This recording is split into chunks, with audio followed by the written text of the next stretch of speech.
Hi, it's Chris from H&I Automotive. This is another Motor Minute, and I told you I'd take you to some of the exotic places, and here we are in Seligman, Arizona. Today is the annual fun run for Route 66, and Route 66 does go from Seligman out to Topak. It's actually the longest stretch of Route 66, that's uninterrupted. It's 160 miles. So lots of things to see along the way. If you are a car enthusiast, I do recommend you put this on your bucket list to go ahead and do the Route 66 fun run at least once in your life. It is quite a time. So Seligman is a small town out in northern Arizona. It's actually where the movie Cars was based on as far as Rainier Springs.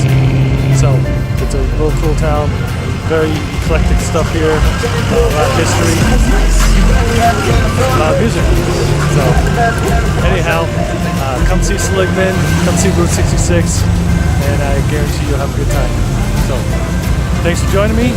Remember to go ahead and subscribe to my channel, like us on Facebook, follow us on Instagram and Twitter. Have a great day.